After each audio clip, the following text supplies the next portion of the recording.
One of our favorite features of our JL Rubicon is the fact that it comes from the factory with a set of highline fender flares. Now these highline flares we knew were going to allow us to run a sort of minimal amount of lift with a larger tire. Well, we've had very good luck running a 35-inch tall tire with no lift. We've kind of got to the point where we wanted to lift the vehicle just enough to get a better breakover angle, as we're still finding that we're grabbing the belly a good bit off-road. So our goal, we wanted to go with the least amount of lift that would allow us to run a 37-inch tall tire. And after doing a good bit of research, what we found is Dynatrac offers a true to size 2-inch lift with their EnduroSport suspension. While this is a fairly basic kit and it actually comes in this really cool OD green duffel bag, it kind of gives you exactly what you need to not only raise the vehicle 2 inches, but sort of preserve that factory ride quality. Now we'll get into that more in a little bit, but we're gonna jump right into getting this thing lifted and then kind of break down of just what you need to know if you are gonna run 37s with 2 inches of lift and what that's gonna do not only to your power, but your ride quality.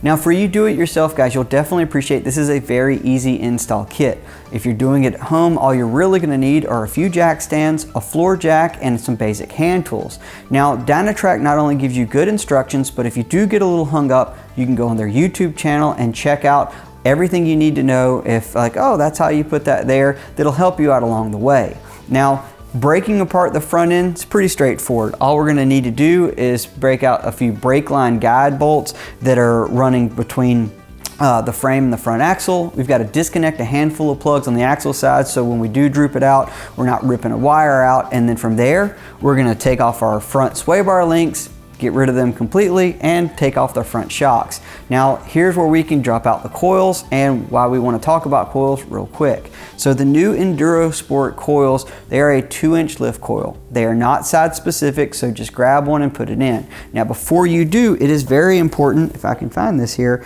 to make sure that you put in this provided bump stop spacer. Now this is going to make sure that the coil doesn't go into coil bind at full compression, you don't mess up the shock, and very importantly, you're not going to interfere with your fender and rip it off because the tire travels too far upwards. Now a little housekeeping on ours.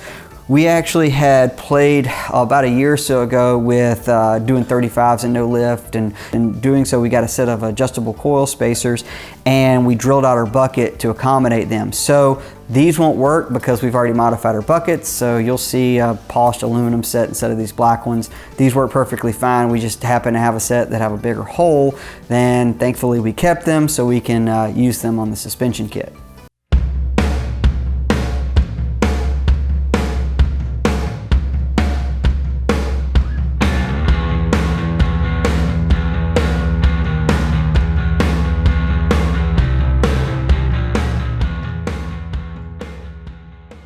Working with the 2-inch EnduroSport coils, we have a set of Fox Performance Series 2.0 shocks. Now these are IFP shocks, so you have an internal floating piston that's separating the nitrogen charge from the oil. This means you're not going to have cavitation and rapid fluid breakdown like you would on an emulsion series shock.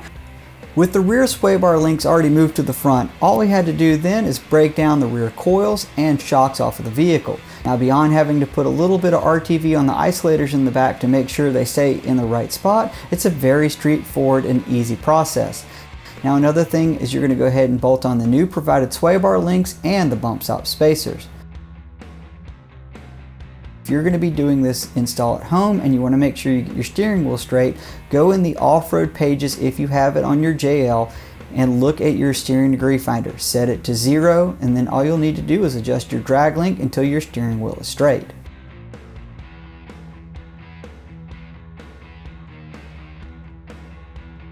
Now for tires and wheels, we wanted something that would be aggressive enough for the trails around the Southeast, but not so aggressive that it's obnoxious on the highway. What we landed on was a 37 by 1250 Nitto Trail Grappler, and we paired it on a 17 by 8.5 KMC beadlock wheel. Now this is a true beadlock wheel. It's a cast aluminum XD231. Now one of the reasons we like this is because it gives us the ability to run down into single digit pressure without fear of losing the bead off road. Now that is important because anytime, no matter if you have a 35, a 37, or even a 40, being able to get the tire down into single digit range is going to allow the tire to conform to the terrain more easily and effectively, and it's going to equate to better ride quality in general. Now Nitto is known for their heavy duty sidewalls, and the Trail Grappler is no exception to that. So we're not at all worried about this sidewall becoming part of the traction equation. Now, we've had the mud terrain radial Trail Grappler in the past. We've put thousands of miles on it, and we've used it as a daily driver before, so this isn't really a surprise or a new thing for us. We like this tire, and despite the fact that it does look so aggressive, it tends to work very well on road, and it's been a great go-to for us over the years. Now, this XD231 beadlock, this is our first time with this particular wheel, and one of the reasons that we wanted it is because it had 4 3/4 inches of back spacing. Now, that means the tire is going to stick underneath the vehicle more so than out. Let's say if we had 3.5 inches of back spacing. That was important. One of the main reasons is we're trying to reduce the scrub radius on our front axle. Now, think of scrub radius in the simplest of terms as the further you move the wheel away from the ball joints and where they pivot, the harder and heavier your steering is going to be. Now, we still have the stock steering configuration on here, which is an electric over hydraulic setup. Now, it works pretty well for the most part. We have definitely found scenarios where we're low pressure, high traction, and the steering is just almost won't move. We're not quite ready to go up to a hydraulic assist steering. We're just not sure if it's going to be necessary. So in order to give us the best sort of foot forward and easiest steering, we went with this 4 3/4 inch backspace wheel, and so far it's working really well. One of the biggest things that was important to us is we really wanted to preserve ride quality. We didn't want a stiff suspension. We actually like how the JL rode from the factory, and we were hoping that this EnduroSport would kind of be similar to what our factory suspension at least felt like. And what we will tell you is it actually feels softer, which was a huge surprise to us in general. Now, in terms of how it feels, we have to mention that we have front and rear aftermarket bumpers that are going to add weight, and so that plays into the overall ride quality aspect of this Jeep. That being said, man, this thing feels a lot smoother than it did from the factory. Just less head toss, less wobble. It just feels really nice and planted. It's soaking up a lot of the small stuff. You know, my wife will say, you know, kind of it makes going over speed bumps pretty effortless. You don't really notice them now. It's a very practical suspension. It makes it ride better. Another thing we know a lot of people will be curious about is going to be the tires and wheels. Not only what did 37s do for our fuel economy, but how does the power feel overall? And initially what we are finding is around town, it hasn't really made that big of a difference over our 35s.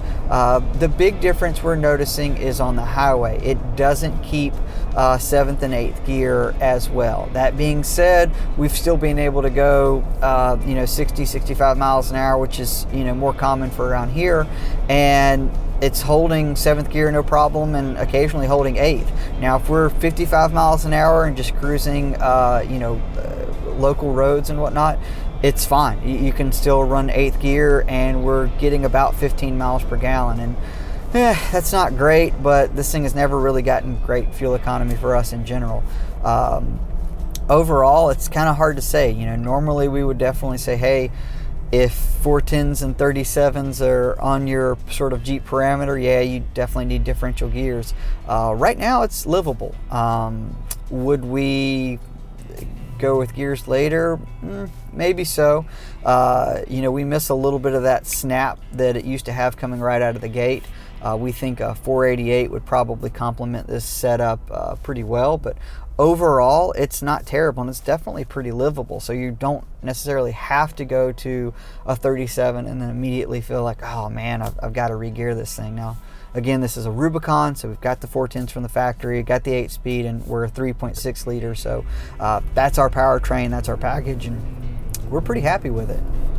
So probably one of the biggest questions was, will these tires rub? And so to answer that, and maybe the most scientific way we could, is we went over to our local off-road shop, Low Range 4x4, and we put this thing on their RTI ramp. And what we found is, just like with our 35s, yes, we got a little bit of rub. It wasn't significant, but it was grabbing the plastic on the front portion of the fender. This is the inner portion of the fender, and it was grabbing a little bit of the plastic in the rear back portion of the fender. Not enough to pop off the flare or anything extreme like that, but it's worth noting that it was rubbing. Now, Nitto tends to run more true to size in their tire. So, when you buy a 37-inch tall tire, not all tires are actually 37 inches. Nitto is definitely more true to size. So if you have a different tire, maybe you'll have a different result, but this is what we found with our particular setup. That being said, we'll just kind of take it as it goes. If we end up doing something that damages the inside of the plastic fender well, we'll modify it. It's not a real big deal. We like the fact that we can keep this thing pretty low, and we don't see it being a real big problem long term. Off-road in general with this Jeep has been just awesome so far. Being able to drop these tires down to single digit, disconnect the sway bar, and just enjoy the back roads with this thing has been awesome. No matter if we have our family or if we're just out wheeling with friends, it's a really versatile platform, and it just doesn't beat you to death. It's just nice and comfortable. It achieved what we really wanted, which was factory ride-like quality, so we didn't lose anything. And then we got the little bit of height that we needed so we can run this taller tire and wheel setup. Now, we've got some cool stuff still in store for this thing, so be sure to hit subscribe, like our channel, and hopefully we'll see you guys out on the trail.